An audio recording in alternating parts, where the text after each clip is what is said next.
sekarang udah dewasa, Muzaki Ramdan, Widuri Putri, ibu saya tersayang Christine Hakim, dan mereka yang kita ikuti sepanjang film, Reza Radian dan Faradina Mufti.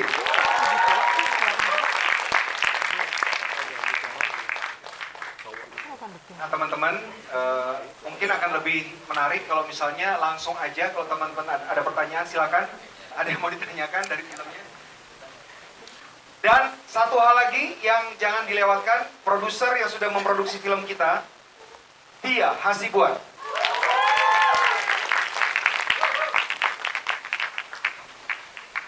Silakan teman-teman kalau ada pertanyaan. Mbak Bubu, silakan Mbak Bubu.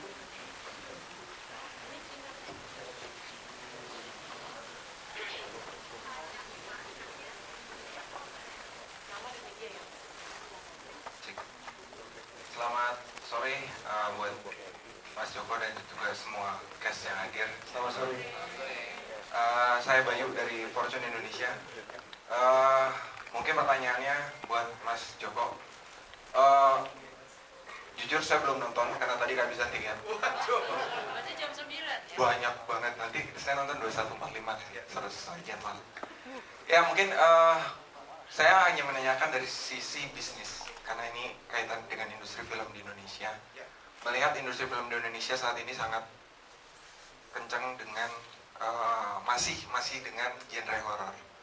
Nah menurut Mas Joko sendiri, seperti apa inovasi yang harus dilakukan dalam film genre horor ini, melihat ke depan itu kan kalau semakin banyak dan dia semakin jadi pasarnya menginginkan ini, pasti kan banyak pesaing nih Mas. Ya.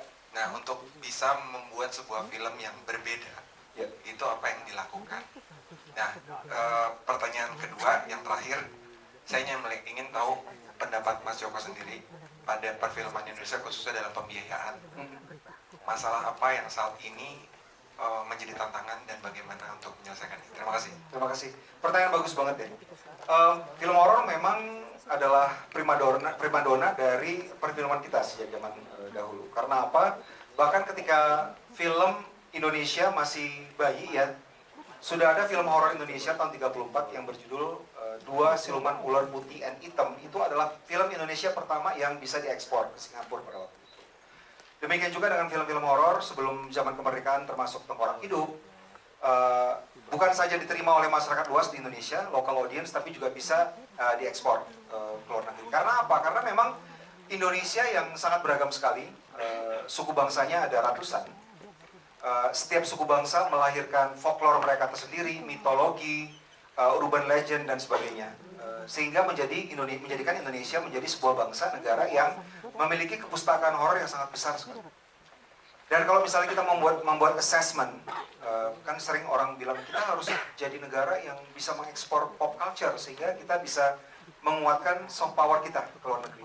Kalau kita lihat sekarang negara-negara lain, mereka memasukkan pop culture mereka ke negara-negara lain termasuk ke Indonesia, baru kemudian mereka bisa memasukkan produk-produk mereka. Seperti misalnya Korea, mereka kita kenal lewat K-pop mereka, K-drama dan sebagainya. Baru mereka memiliki pasar yang sangat besar di Indonesia untuk produk-produk mereka. Dan Indonesia kalau mau kita bikin assessment yang paling besar itu adalah kepustakaan horor, teman-teman. Karena apa? Karena memang karakter cerita horor kita itu luar biasa banyak sekali. Dan memang kalau misalnya kita menganggap ini adalah sesuatu yang penting, kita harus membuatnya benar. Jangan itu saja. Harus fresh, karena kalau tidak nanti akan ditinggalkan oleh audience film horor kita ini yang sangat kita hargai dan menjadi aset kita sebagai bangsa Indonesia yang memiliki ekonomi kreatif yang sangat besar dalam bidang film. Makanya Siksa Kubur itu kita maksudkan untuk menjadi sesuatu film horor yang berbeda dari yang sudah ada. Jadi kita ingin menawarkan sesuatu yang lebih dari segi penceritaan, dan kita ingin ketika orang menonton film Siksa Kubur ada kebaruan di situ. Jadi kebaruan akan jadi kata kunci untuk bisa membuat sebuah industri yang sustainable. Mudah-mudahan begitu ya, Mas. Makasih. Yang kedua?